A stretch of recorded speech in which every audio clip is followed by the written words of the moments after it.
हे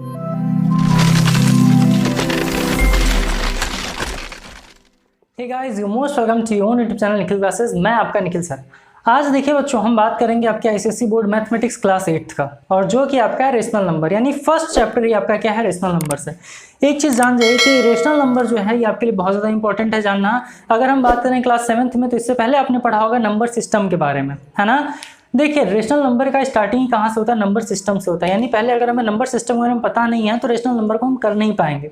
मेरा स्टार्टिंग से एक ही फंडा रहा है आप लोगों को लेकर के कि अगर आपको कुछ चीज़ें अच्छे से समझनी है तो उसको कहाँ समझना होगा? रूट से उठा करके समझना होगा, यानी जड़ से समझना होगा। और अगर आप इस तरीके से समझोगे तो आपको सारी चीज़ें बहुत ही अच्छे तरीके से क्लियर हो जाएंगी, है ना। तो उसी क्रम में आगे बढ़ते हुए आज क्लास 8 का आपका फर्स्ट वीडियो लेक्चर है, ये फर्स्ट टॉपिक है ये। और वो क्या है आपका? ये है आपका रेशनल नंबर्स। रेशनल नंबर्स क्या होता है? तो रेशनल नंबर को जानने से पहले हम बात कर लेंगे सर, रेशनल नंबर को बात करने से पहले हम बात करेंगे नंबर सिस्टम का। किसकी बात करेंगे? नंबर सिस्टम की बात करेंगे। और नंबर सिस्टम में बहुत सारी चीज़ें आप लोग को बहुत स्टार्टिंग से ही पढ़ाई जाती हैं। आप चाहे आईसीएसई बोर्ड के हो, यूपी बोर्ड के हो, सीबीएसई बोर्ड के हो, आपको संख्या प्रणाली हिंदी में बोलते हैं, नंबर सिस्टम इसको बोलते हैं, शुरू से ही पढ़ाया जाता है। लेकिन हम लोग हमेशा डाउट में रहते हैं यार कि नेचुरल नंबर किसे बोलते हैं, होल नंबर किसे बोलते हैं, तो इंटीजर्स क्या होता है, और फिर हमारे रेशनल नंबर्स क्या होते हैं। आगे जब आप जाएंगे तो आपको आयोटा करके एक चीज़ आएगा जिसे बोलते हैं इमेजिनरी नंबर्स, क्लास 9th में ही है वो, तो उसकी भी बात करेंगे। बट पहले हम बात कर लें अगर नंबर सिस्टम का, तो नंबर सिस्टम में हमें जो पहली चीज़ पढ़ना है ये है आपका नेचुरल नंबर। ये है आपका नेचुरल नंबर। अब नेचुरल नंबर क्या होता है? देखिए, नेचुरल नंबर का मतलब ये प्राकृतिक, यानी कि प्रकृति से लोगों ने क्या प्राप्त किया सर? नेचुरल नंबर प्राप्त किया। जैसे अब नेचुरल नंबर क्या हो सकता है?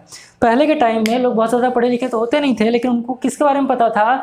उनको पता था 1 से लेकर के 1 2 3 4 डॉट डॉट ऐसे करके कहाँ तक पता था? 9 तक पता था। तो नेचुरल नंबर की बात करें तो नेचुरल नंबर कितना होता है? 1 से लेकर के 9 तक। यानी कि उन लोगों ने क्या किया भैया, नेचुरल नंबर 1 से लेकर के 9 तक के बारे में उन्होंने जाना, उसको पढ़ा, जितने भी काम था उन्होंने किया। लेकिन एक टाइम आया जब इन लोगों को कैलकुलेशंस करने में प्रॉब्लम हुई। कैलकुलेशंस करने में प्रॉब्लम इन द सेंस कि बहुत सारी चीज़ें हुई। इनको लगा कि यार अच्छा चलो, मान लो कि मैं 8+1 करता हूँ तो हो गया 9, बट अगर मैं 8+2 करूँ तो क्या?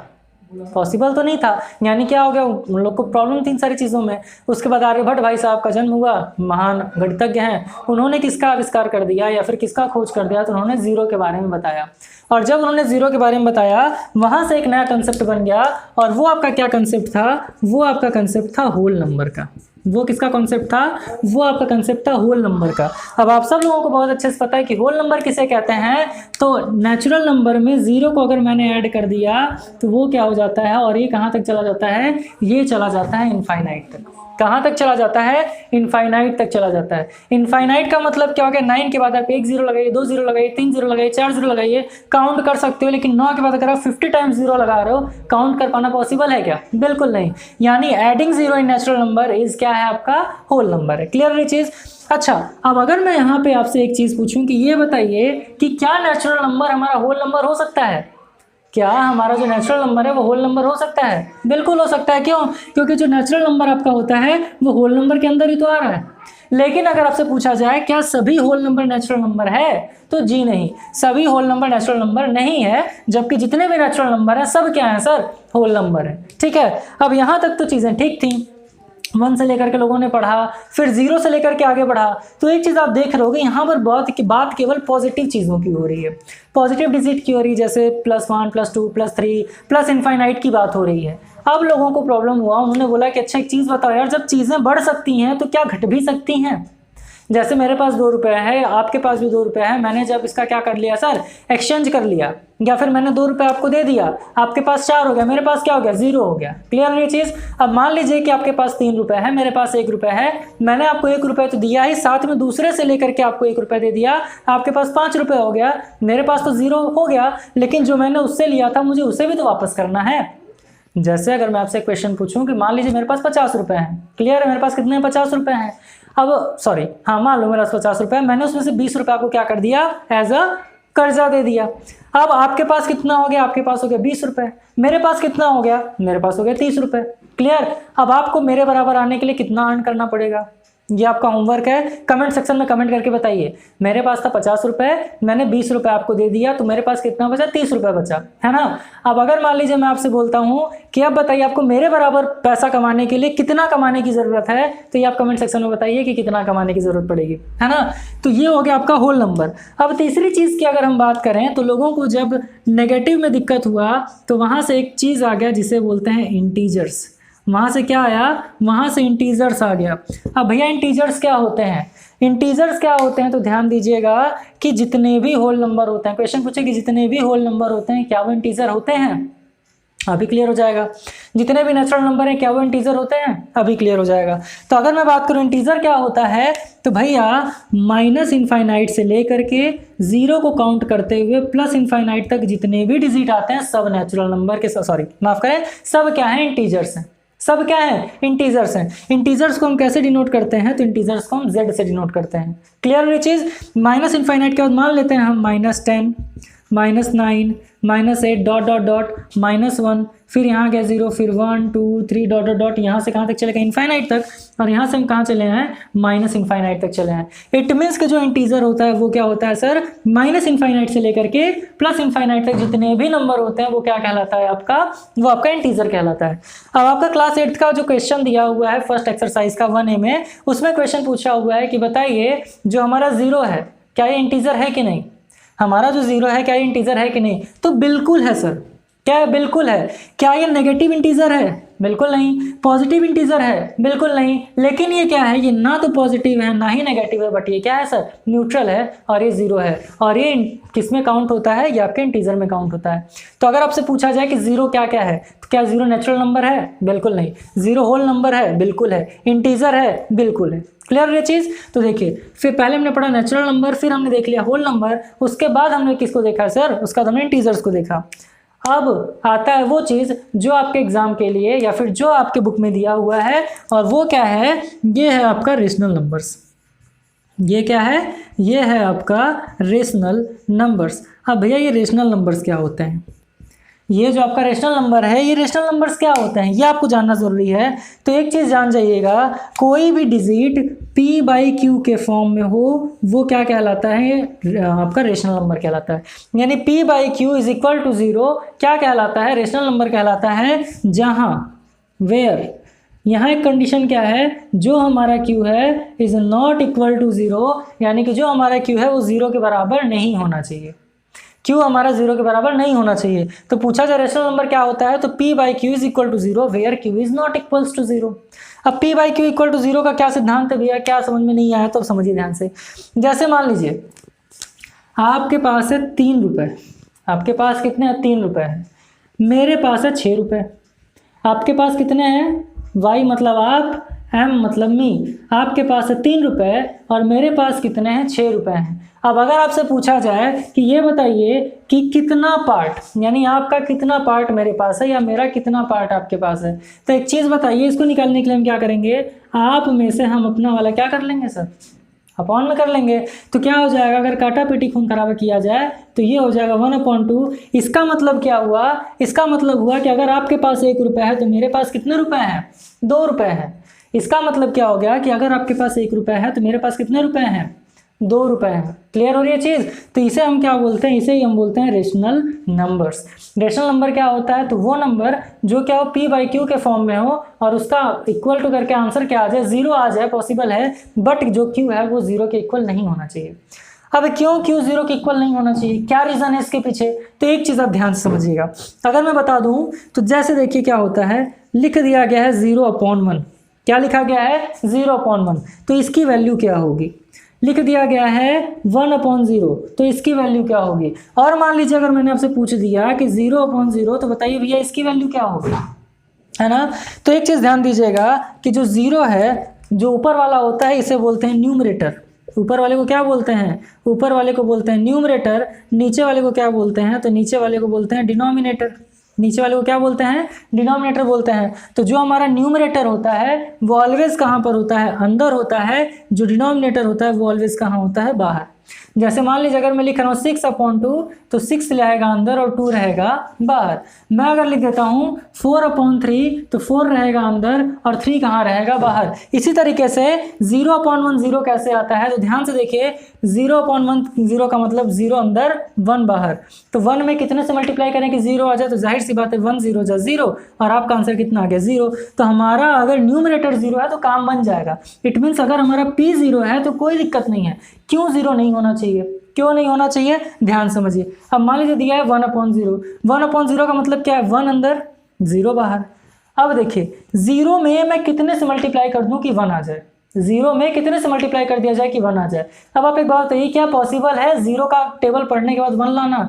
इट मीन्स अगर मैं 0 1 जा करूं तो भी 0, 0 10 जा करूं तो भी 0, 0 100 टाइम्स भी करूं तो भी क्या आएगा, आंसर 0 ही आएगा। इट मीन्स इसे हम क्या बोलते हैं, डिफाइन, या इसे बोलते हैं क्या, इसे हम लोग बोल देते हैं इनफाइनाइट। आ रही बात समझ में? तो 0/1 की वैल्यू कितनी आ जाती है, 0 आ जाती है। 1/0 की वैल्यू कितनी आ जाती है, तो 1/0 की वैल्यू आ जाती है इनफाइनाइट।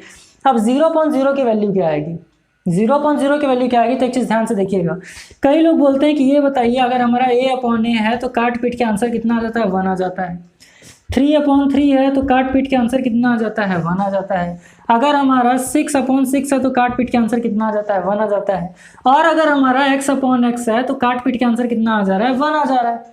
तो अब एक बात बताइए, क्या 0/0 को मैं 1 लिख सकता हूँ क्या?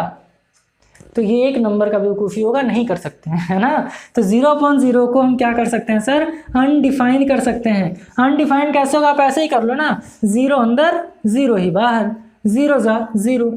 आ रही बात समझ में, 0 0 जा 0 होता है। तो इसका आंसर हम एक क्या बोल सकते हैं कि ये 0 आ जाएगा। बट क्या 1 बताना सही है? बिल्कुल नहीं है। क्यों सही नहीं है? क्योंकि 0/0 कभी 1 हो ही नहीं सकता, क्योंकि जो पहले से ही नल है, पहले से ही कुछ नहीं है, उसको काट के 1 कैसे लाया जा सकता है। लेकिन एक फॉर्मूला होता है, वो होता है a⁻0, और किसी के भी पावर अगर 0 है तो उसका वैल्यू क्या आ जाएगा सर, 1 आ जाएगा, है ना। तो ये तो था आपका कंसेप्ट किसका, रेशनल नंबर का, और आपका किसका, नेचुरल नंबर का।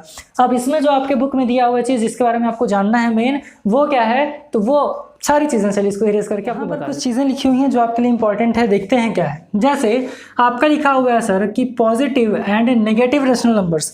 अब पॉजिटिव और नेगेटिव रेशनल नंबर क्या होता है, पहली चीज़ तो ये आपको क्लियर हो गई कि भैया अगर कोई भी चीज़ लिखा है P/Q के फॉर्म में, तो ये हमारा क्या हो जाएगा, रेशनल नंबर हो जाएगा।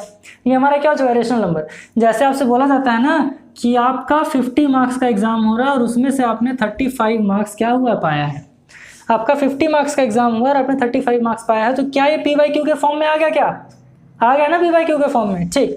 तो अगर बात किया जाए पॉजिटिव और नेगेटिव, तो positive and negative rational numbers क्या होता है, देखिए कोई भी रेशनल नंबर पॉजिटिव कब होगा, कोई भी रेशनल नंबर पॉजिटिव कब होगा, तो कोई भी रेशनल नंबर पॉजिटिव 2 केस में होगा। क्या कि इसका जो न्यूमरेटर है, इसका जो न्यूमरेटर है, यानी कि अगर मैं बात कर लूँ P/Q का, अगर मैं किसका बात करूँ, P/Q का बात करूँ, तो हमारा जो P है ये क्या है, P ही को हम बोलते हैं न्यूमरेटर, P को हम क्या बोलते हैं, न्यूमरेटर, और Q को हम क्या बोलते हैं, Q को हम बोलते हैं डिनोमिनेटर, Q को हम क्या बोलते हैं, डिनोमिनेटर।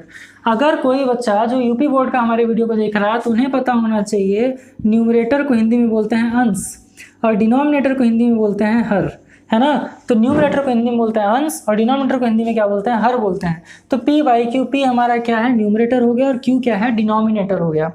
अब अगर मान लीजिए आपसे बोला जाए कि कोई भी जो रेशनल नंबर है वो पॉजिटिव कब होगा, तो 2 केस में पॉजिटिव होगा। कब, जब न्यूमरेटर और डिनोमिनेटर दोनों क्या हो, पॉजिटिव हो।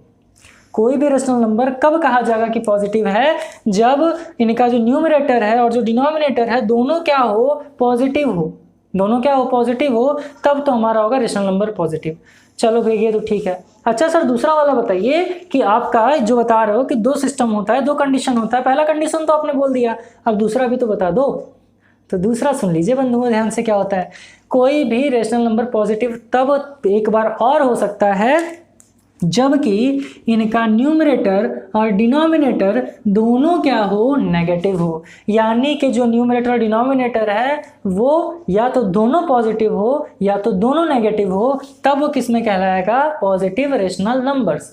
अब आप कहेंगे सर ये क्या बात कर रहे हो, नेगेटिव है तो कैसे पॉजिटिव हो जाएगा। तो एक चीज़ ध्यान दीजिएगा, न्यूमरेटर में भी माइनस है, डिनोमिनेटर में भी माइनस है, तो इसे काटा पीटी खून खराबा करके क्या कर देते हैं, प्लस मान लेते हैं, है ना। जैसे इसको अगर हम कट करें तो 5 7 35, 5 10 50 आ जाता है। इसी तरीके से माइनस माइनस है तो आपस में कट के क्या हो जाता है, प्लस हो जाता है।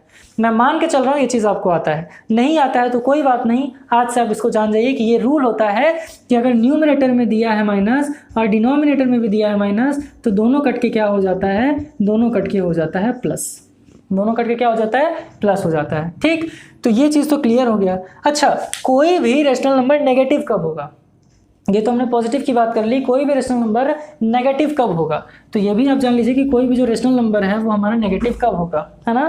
तो आप ये चीज़ जान जाओ कि जैसे मान लीजिए आपका जो न्यूमरेटर है ये है -3, न्यूमरेटर क्या है -3 और डिनोमिनेटर आपका क्या है +2, डिनोमिनेटर क्या हो गया +2, तो ये आपका क्या कहलाएगा, ये आपका कहलाएगा नेगेटिव रेशनल नंबर। क्या कहलाएगा, नेगेटिव रेशनल नंबर। क्या कहलाएगा ये, नेगेटिव रेशनल नंबर। यानी -3/2 जो है इसे हम क्या बोलेंगे, नेगेटिव रेशनल नंबर बोलेंगे। ठीक, और अगर मान लीजिए दोनों नेगेटिव हो जाए तो, दोनों माइनस हो जाए तो फिर मैं बोलूँगा कि इसको काट देंगे और ये क्या हो जाएगा, प्लस हो जाएगा और नेगेटिव की जगह क्या हो जाएगा, पॉजिटिव रेशनल नंबर। तो नेगेटिव रेशनल नंबर कब हो जाएगा, तो नेगेटिव रेशनल नंबर तब होगा जब न्यूमरेटर या डिनोमिनेटर में से कोई भी एक क्या हो, नेगेटिव हो। जब न्यूमरेटर और डिनोमिनेटर में से कोई भी एक आपका नेगेटिव हो जाएगा तो ये आपका क्या कहलाएगा, नेगेटिव रेशनल नंबर्स कहलाएगा। जैसे मान लीजिए कोई नंबर दिया है आपका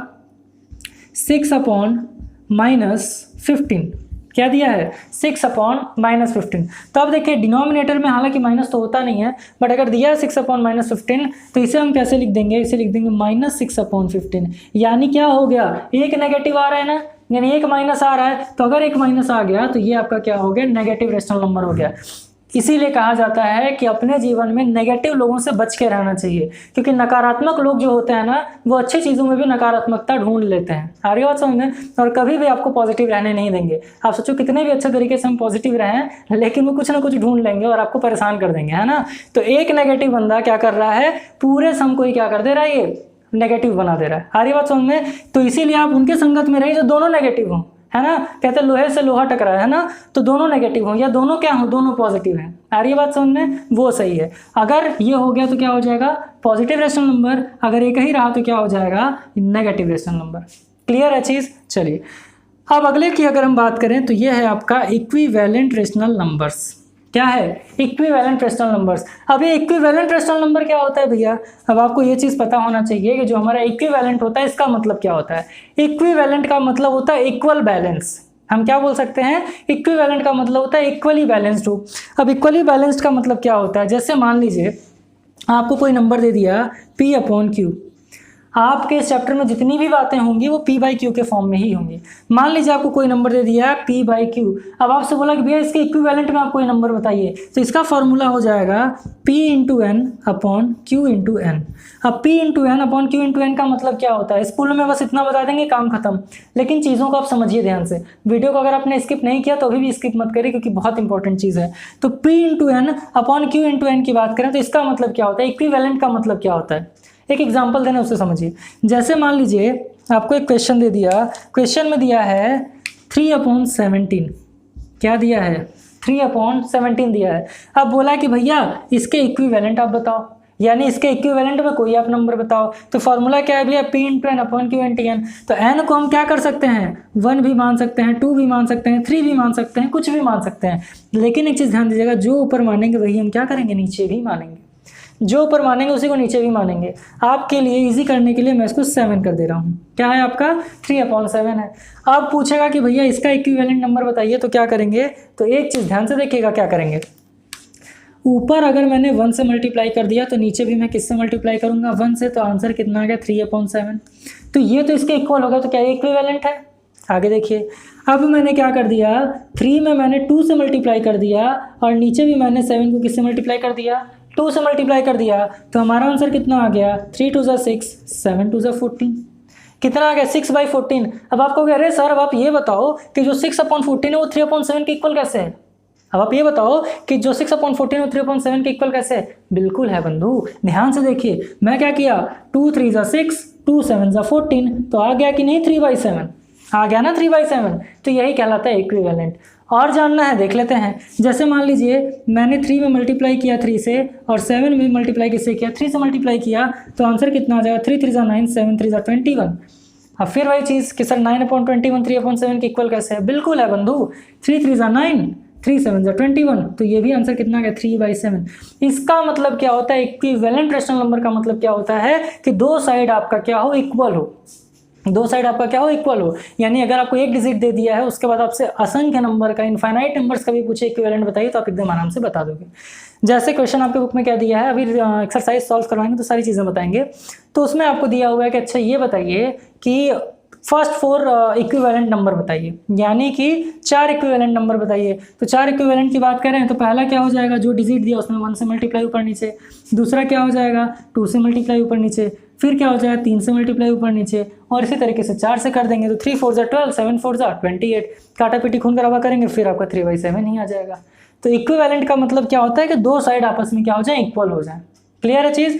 तो हमने क्या देखा, हमने पहली चीज़ देखा नंबर सिस्टम के बारे में, जिसमें हमने नेचुरल नंबर पढ़ा, फिर हमने होल नंबर पढ़ा, तीसरी चीज़ हमने इंटीजर पढ़ा, और उसके बाद हमने पढ़ा रेशनल नंबर। बहुत ही अच्छी वीडियो है और आपको ये जानना बहुत ज़रूरी था, और ये सारी चीज़ें इतनी बारीकी से आप लोग को बताई जा रही हैं कि उम्मीद कर रहे हैं कि चीज़ें आपको अच्छे समझ में आ रही होंगी, है ना। उसके बाद हमने क्या पढ़ा, positive and negative rational numbers पढ़ा, जिसमें हमने क्या बता दिया सर आपको कि न्यूमरेटर और डिनोमिनेटर अगर दोनों पॉजिटिव हुआ या फिर दोनों नेगेटिव हुआ तो पॉजिटिव रेशनल नंबर हो जाएगा। अगर कोई एक पॉजिटिव और दूसरा नेगेटिव हो गया तो वो आपका क्या कहलाएगा, नेगेटिव रेशनल नंबर हो जाएगा।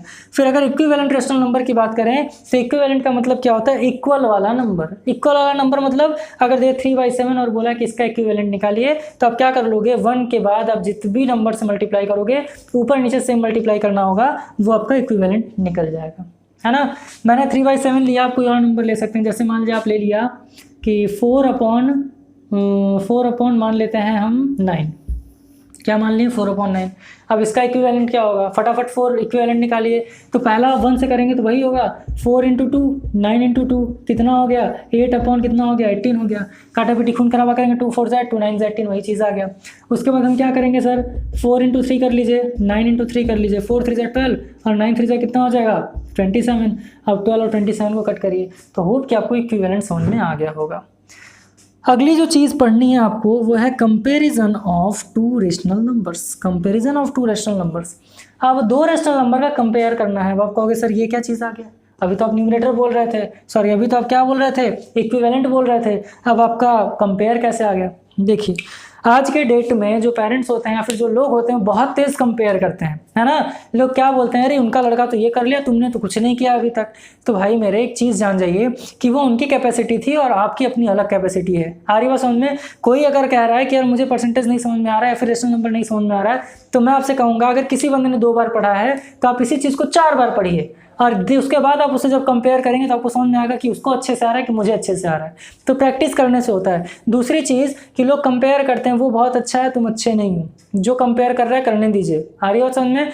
आज के डेट में लोग कंपैरिजन में ही ज़्यादा ध्यान देते हैं, इसीलिए आगे नहीं बढ़ पाते हैं। आ रही बात समझ में ना। तो ये चीज़ आप ध्यान दीजिएगा, कंपेयर बिल्कुल भी नहीं करना अपने आप को किसी से भी, ठीक। जैसे सूरज और चांद का कंपैरिजन नहीं हो सकता, वैसे आपका किसी और से कंपैरिजन नहीं हो सकता, लेकिन मैथमेटिक्स में हो सकता है। आ रही बात समझ में। तो कंपैरिजन टू रेशनल नंबर का पूछा है कि 2 नंबर का या 2 रेशनल नंबर का कंपैरिजन करिए तो क्या होगा।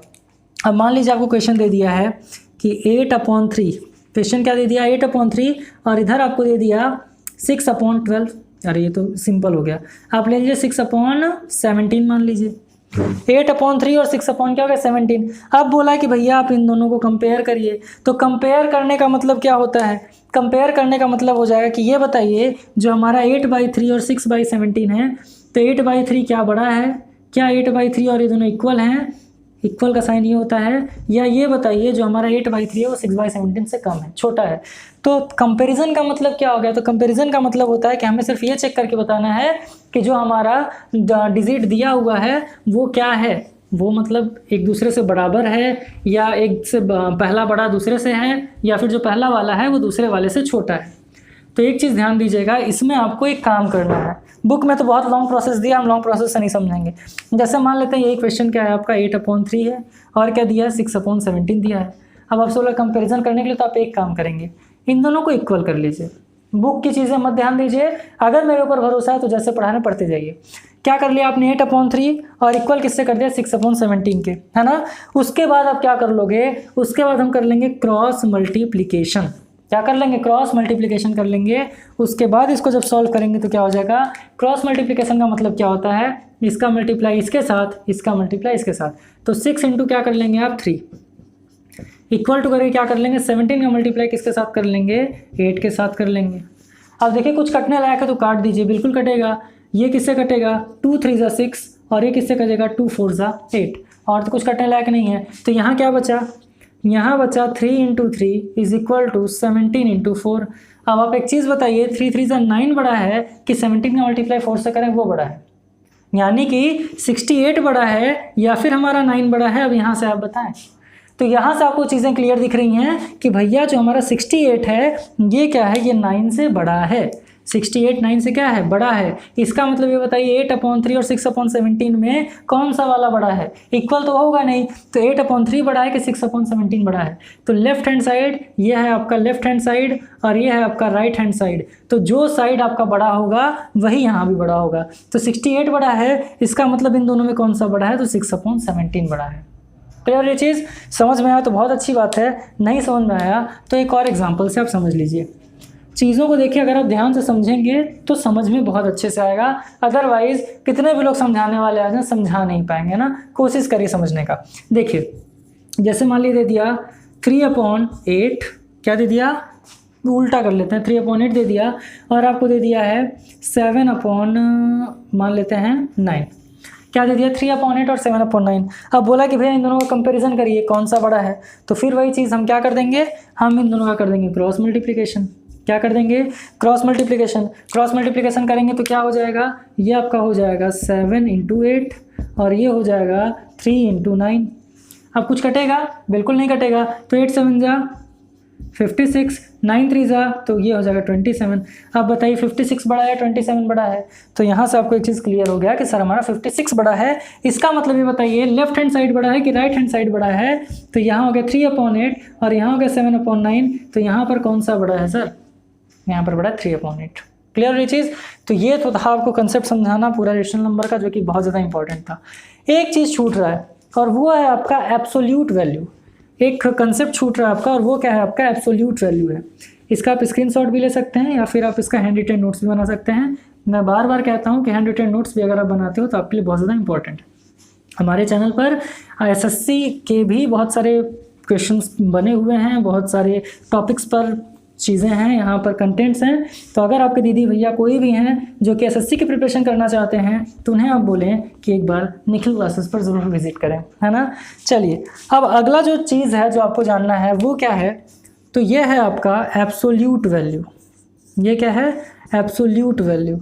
अब सर ये एब्सोल्यूट वैल्यू क्या होता है, ये लास्ट कंसेप्ट है, ये आप समझ लीजिए। उसका वीडियो लेक्चर खत्म करेंगे और नेक्स्ट वीडियो लेक्चर में हम क्या करेंगे, एक एक एक्सरसाइज को जैसे क्वेश्चन करके हम सॉल्व कराते हैं वैसे ही सॉल्व करा देंगे और हर क्वेश्चन को सॉल्व करेंगे, इसलिए आप निश्चिंत रहें, कोई दिक्कत नहीं है। तो एब्सोल्यूट वैल्यू की अगर हम बात करें तो एब्सोल्यूट वैल्यू क्या होता है, ध्यान दीजिए। जैसे मान लीजिए दिया है P/Q, क्या दिया है P/Q और बोले कि इसका एब्सोल्यूट वैल्यू बना बताइए। तो एब्सोल्यूट नाम सुनते ही आपके दिमाग में एक भैया का नाम आना चाहिए, वो क्या है, वो है मॉड। वो क्या है, वो है मॉड। मॉड का साइन क्या होता है, मॉड का साइन ये होता है। याद करिए क्लास 7th में मैंने आपको जब पढ़ाया था अलजेब्रिक एक्सप्रेशन, तब मैंने आपको मॉड के बारे में बताया था और उस टाइम समझाया था कि ये भैया एक ऐसी चीज़ है कि इनके अंदर कोई कितना भी नेगेटिव बंदा पहुंच जाए वो पॉजिटिव होकर के निकलेगा।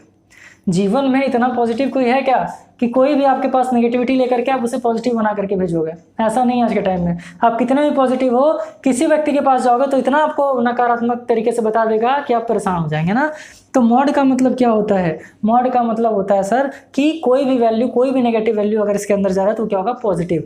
जैसे P/Q का अगर एब्सोल्यूट वैल्यू पूछे तो ये हो जाएगा P/Q और बाहर भी क्या निकलेगा, पॉजिटिव P/Q निकलेगा। लेकिन अगर मान लीजिए हमारा जो P है ये किसमें दिया है, माइनस P, हमारा क्या है माइनस P/Q है, तो मॉड के अंदर क्या जाएगा, माइनस जाएगा। मॉड के अंदर क्या जाएगा, माइनस, और मॉड के बाहर क्या निकल कर के आएगा, प्लस P/Q। नहीं समझ में आया, एक एग्जांपल से समझ लीजिए। जैसे मान लीजिए लिखा है आपका 11/-11/32, क्या लिखा है -11/32। अब पूछे इसका एब्सोल्यूट वैल्यू बताइए, तो एब्सोल्यूट वैल्यू क्या हो जाएगी भैया, ये हो जाएगा मॉड के अंदर -11/32, -11/32, तो ये कितना हो जाएगा +11/32, और यही आपका हो जाएगा आंसर। क्लियर है चीज़। अब मान लीजिए होता प्लस में, ये किस में होता, प्लस में होता, तो अंदर भी क्या जाता प्लस, और बाहर तो पहले ही क्या निकलता, प्लस निकलता। अगर मान लीजिए आपका दिया हुआ है 9/-9/7, -9/7, पूछे इसका एब्सोल्यूट वैल्यू बताइए, तो मॉड के अंदर क्या जाएगा -9/7, और बाहर निकल के क्या आएगा +9/7 आ जाएगा। होप कि ये चीज़ें आपको समझ में आई होंगी। तो इसे बोलते हैं एब्सोल्यूट वैल्यू, पॉजिटिव और नेगेटिव रेशनल नंबर्स। उसका कंपैरिजन भी हम लोगों ने देख लिया, और उसके बाद बहुत सारी चीज़ें थी जो हमने इसमें ही देखा है। सो होप कि आपको ये सारी चीज़ें समझ में आई होंगी। देखिए अगर आपको चीज़ें समझ में आती हों तो आप वीडियो को लाइक करें, कमेंट सेक्शन में कमेंट करके बताएं। बहुत अच्छा लगता है जब आप लोगों का कमेंट आता है और आप लोग कहते हो कि सर बहुत अच्छे समझ में आ रहा है। बहुत बच्चे ऐसे भी हैं जो कि बताते भी हैं कि सर ये चीज़ थोड़ा सा बढ़ा ले तो मज़ा आ जाएगा, जैसे वॉइस सर आपकी थोड़ी सी और तेज़ हो जाए तो अच्छा हो जाएगा। तो बहुत अच्छा लगता है कि अगर आप इन सारी चीज़ों पर भी ध्यान देके हमें बताते हो तो हम कोशिश करते हैं उसमें सुधार करने का, है ना। बाकी कोई भी चीज़ अगर आपको समझ में ना आए तो उससे आप एकदम कमेंट सेक्शन में तुरंत लिख करके बताएं, वो सारी चीज़ें आपकी सॉल्व की जाएंगी, और हम लोग जो नेक्स्ट वीडियो बनाएंगे तो उसमें आपको सारी चीज़ें करा दी जाएंगी, है ना। तो होप कि आपको ये वीडियो लेक्चर पसंद आया होगा, समझ में आया होगा। इसका आप स्क्रीनशॉट ले लें या फिर इसको आप नोट्स बना लें, बहुत इंपॉर्टेंट है। तो नेक्स्ट वीडियो लेक्चर के अंदर हम आपका एक्सरसाइज 1A सॉल्व कराएंगे। क्लास 7th में जो बच्चे हैं आप लोग के लिए एक प्लेलिस्ट पहले से ही तैयार है। क्लास 8th का मैं प्लेलिस्ट आज तक बना दिया हूँ, बहुत सारे वीडियोस में आप पढ़ेंगे, या फिर अगर आप वीडियो बहुत टाइम बाद देख रहे होगे मेरा ये वाला पढ़ने के बाद, तो आपको प्लेलिस्ट में वीडियो दिख भी रही होंगी, ठीक है। तो आपको इसमें वीडियो मिल जाएगा, और क्लास 7th का अलग से प्लेलिस्ट बना हुआ है, तो आप क्लास 7th के वीडियोज़ को भी जा करके देखिए, क्लास 8th के वीडियोज़ को भी जा करके देखिए। अगर आप लोग कहोगे तो मैं क्लास 9th का भी स्टार्ट कर दूंगा, लेकिन बहुत अच्छे तरीके से खत्म कर दिया जाएगा। और जिस सब्जेक्ट में भी आपको प्रॉब्लम हो बिल्कुल आराम से मैं बताएं, बिल्कुल अच्छे से होगा। बीच बीच में हम लाइव भी आते रहते हैं, तो आप हमारा कम्युनिटी टैब चेक करते रहा करें कि मैं कब लाइव आने के लिए आपको मैसेज कर रहा हूँ या फिर कम्युनिटी पर बता रहा हूँ, और उस टाइम पे आप सब लाइव आ जाए, जो भी आपके डाउट्स हैं उसको क्लियर किया जाएगा। तो चलिए फिर आज बस यहीं तक, बाकी की बातें अगली मुलाकात में करेंगे। तब तक के लिए खूब पढ़ें, मस्त रहें, all the best, thank you.